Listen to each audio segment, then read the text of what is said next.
Xylonox's unbeatable world record, 7:45, was just beaten. After 10 months, No Fair 1337 destroyed it with a 7:24, which was later retimed to 7:26. But just 3 weeks later, Drip120 destroys that with a 7:01. This run was crazy, and it was also Drip's first run of the session, which is insane. Anyway, let's get into it. He starts off by using the pie chart to locate a buried treasure, because when the orange in the pie chart spikes up, it means that there is a block entity, usually a buried treasure in his FOV. His screen goes narrow to make it easier to pinpoint which chunk the buried treasure is in. Once the chunk is located, he goes to 99 in the chunk, where the stone sticking out makes it obvious that a buried treasure is there. He loots the chest, getting TNT for wood and dirt, iron, gold and diamonds for tools, and food. You might have also noticed that the gravel he broke to get the treasure dropped the 1 in 10 flint, which is good because it means he won't have to get it later.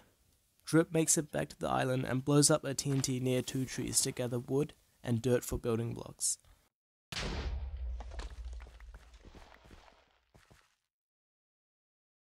He crafts tools, a bucket, doors, and a boat.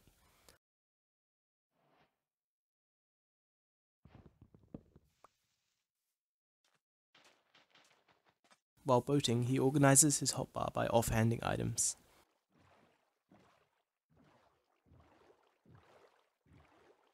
He finds a magma ravine fairly quickly.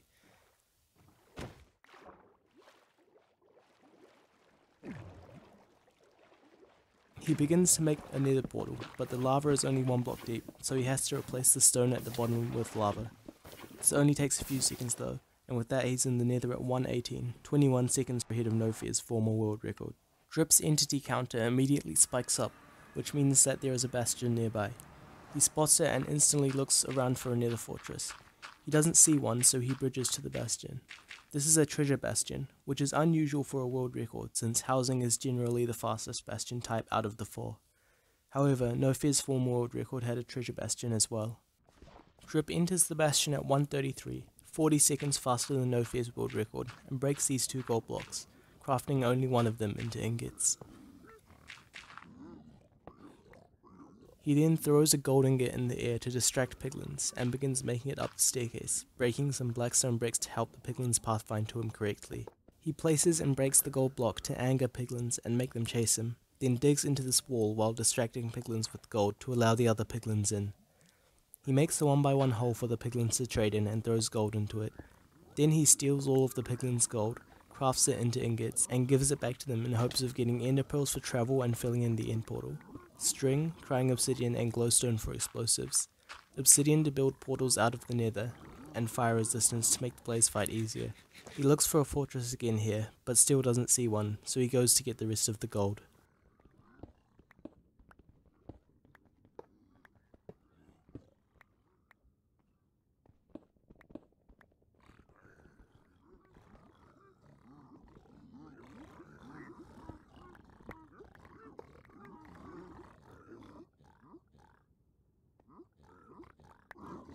Drip collects the trades, looks for a fortress one last time, and spots it.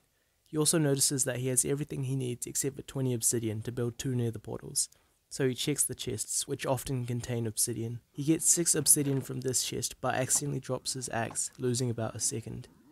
He also crafts his dirt and gravel into coarse dirt for more building blocks, since gravel falls. He gets 4 more obsidian from this chest, which brings his total to 21, allowing him to leave. He ender pearls to the fortress and drinks a fire resistance potion.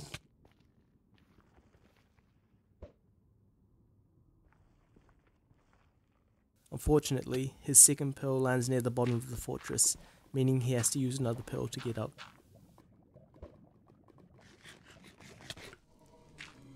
Drip enters the fortress at 3:24, a whole 58 seconds faster than No Fair.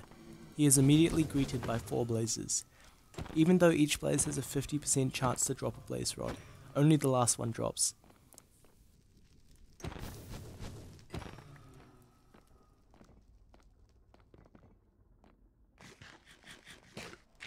He starts making it over to a blaze spawner, killing a blaze along the way. Fortunately, this one drops a rod.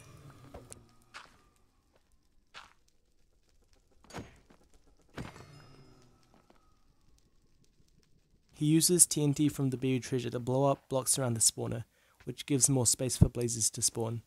2 blazes spawn as the TNT is lit, which is usually unwanted because blazes only drop rods if killed by a player.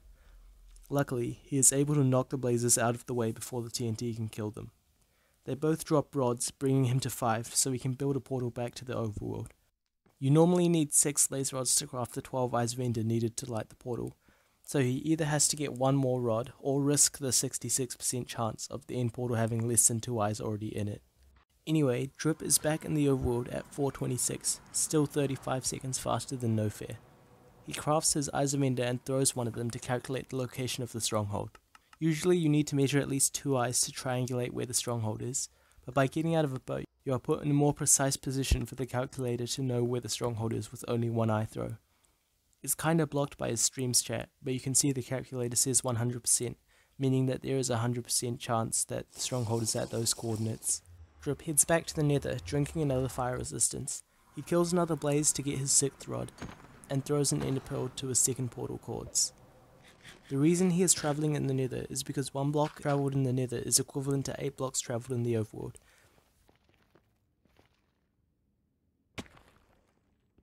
He bridges for a bit, then builds his 2nd portal. If all goes to plan, this should put him directly into the stronghold.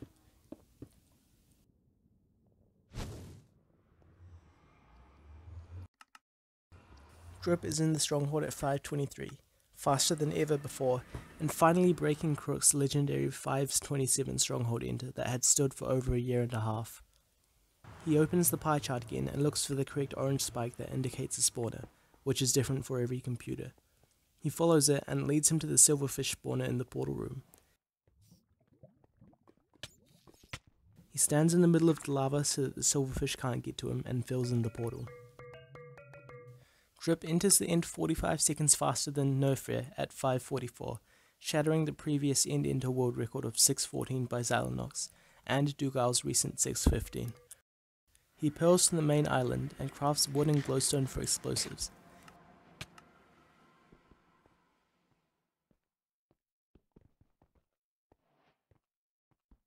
He places his 1 cycle setup at the fountain, then crafts explosives and stands as far away from the fountain as he can, since the closer you are to the fountain, the more chance the dragon has of fireballing you instead of perching.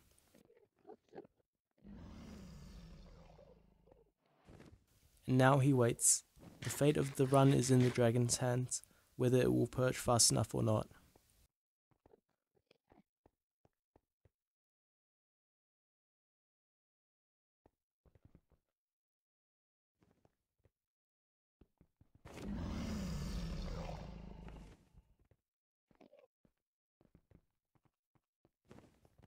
The dragon snaps its head towards the fountain, and Drip pearls towards it. This is it.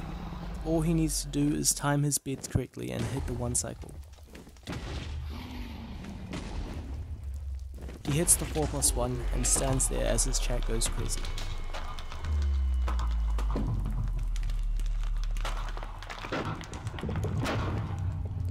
"701. Congratulations, Drip120, on achieving the Minecraft 1.16 plus random seed glitchless any % world record.